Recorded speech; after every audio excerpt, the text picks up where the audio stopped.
Ya, assalamualaikum warahmatullahi wabarakatuh.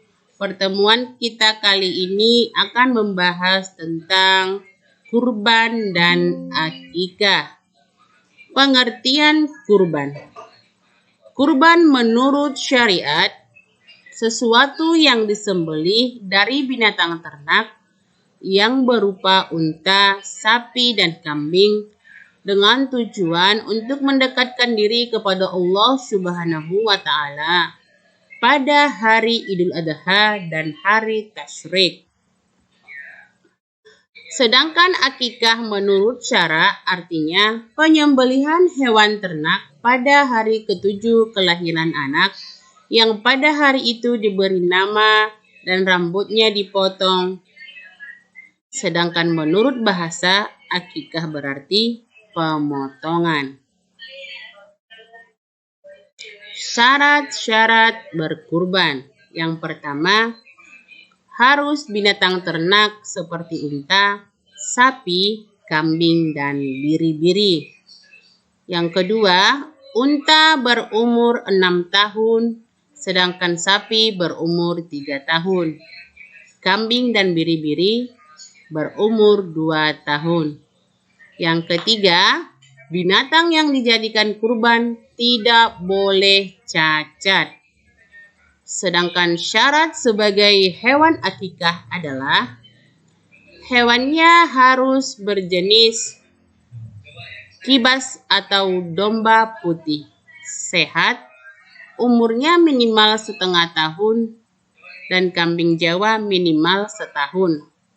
2 untuk laki-laki, 1 ekor untuk perempuan, dan tidak boleh cacat dan berpenyakit. Waktu pelaksanaannya, kita lihat waktu pelaksanaan kurban itu hanya boleh dilaksanakan pada bulan Zulhijjah, sejak usai sholat Idul Adha hingga hari Tasyrik 11, 12, dan 13 Zulhijjah. Sedangkan pelaksanaan akikah disunahkan pada hari ketujuh dari kelahiran seorang anak. Bila tidak bisa melaksanakan pada hari ketujuh, maka dibolehkan pada hari ke-14 dan hari ke-21. Namun setelah 3 minggu masih tidak mampu, maka diperbolehkan melaksanakannya dikala sudah mampu. Orang yang berhak menerima kurban, orang-orang fakir miskin untuk mencukupi kebutuhan mereka pada hari itu. Yang kedua, diberikan oleh kerabat untuk menyambung silaturahmi. Diberikan kepada tetangga sebagai bantuan. Dan yang terakhir, sepertiga dimakan sendiri dan keluarga. Pendistribusian kurban sebaiknya hendaklah daging mentah. Hikmah dari berkurban. Pertama, menambah cintanya kepada Allah Subhanahu wa Ta'ala. Yang kedua, akan menambah keimanan kepada Allah Subhanahu wa Ta'ala. Yang ketiga, dengan berkurban berarti seseorang telah bersyukur kepada Allah Subhanahu wa Ta'ala atas segala rahmat dan karunia yang telah dilimpahkan kepada dirinya. Dengan berkurban berarti seseorang telah berbakti kepada orang lain, di mana tolong-menolong, kasih mengasihi, rasa solidaritas yang tinggi, dan toleransi. Itulah yang diajarkan oleh agama Islam. Selanjutnya kita membahas tentang hukum akikah. Sebagian ulama berpendapat bahwa hukum akikah itu adalah wajib. Hal ini sesuai dengan hadis yang diriwayatkan oleh Hasan Basri dari Samurah radhiyallahu anha bahwa Rasulullah Shallallahu alaihi wasallam bersabda, setiap anak tergadaikan dengan akikahnya. Selanjutnya, sunnah muakkad adalah ibadah sunnah yang sangat dianjurkan untuk dikerjakan. Yang ketiga, jumlah hewan disembelih untuk anak laki-laki adalah 2, sedangkan untuk wanita adalah 1. Waktu penyembelihannya kembali lihat ke 7 hari kelahiran anak. Disunahkan memberi nama yang baik kepada anak-anak kita. Coba kita perhatikan lagi sunnah-sunnah dalam pelaksanaan saat akikah. Yang pertama, berdoa sebelum menyembelih binatang akikah.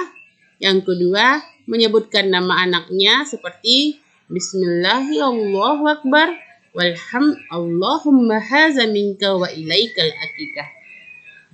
Yang ketiga, menyembelih ketika matahari sedang naik. Yang keempat, daging akikah dimasak terlebih dahulu sebelum disedekahkan. Ya, disinilah letak perbedaan kurban dan akikah. Hal yang diperlukan ketika menyambut kelahiran anak, kita harus mengajankan di telinga sebelah kanan dan membaca iqomah di telinga sebelah kiri. Membaca doa di kedua belah telinganya seperti membaca suratul Ikhlas, suratul Fatihah, ayat kursi. Yang keempat, mengusap selangit anak tersebut dengan benda-benda yang manis seperti tamar dan pisang. Selanjutnya, memberi nama anak tersebut dengan nama-nama yang baik pada hari ke-7 kelahiran. Mengadakan jamuan dan doa atas kelahiran putri tercinta. Hikmah akikah sebagai tanda rasa syukur kita kepada Allah Subhanahu wa Ta'ala karena telah mengaruniakan sang anak. Untuk mengikhtiarkan kepada masyarakat umum tentang anugerah yang diberikan Allah kepada kita. Untuk memuliakan anak dengan perkara-perkara kebaikan. Yang terakhir, mengeratkan hubungan silaturahmi antara ahli masyarakat dan keluarga yang dikaruniakan anak. Cukup sekian. Assalamualaikum warahmatullahi wabarakatuh.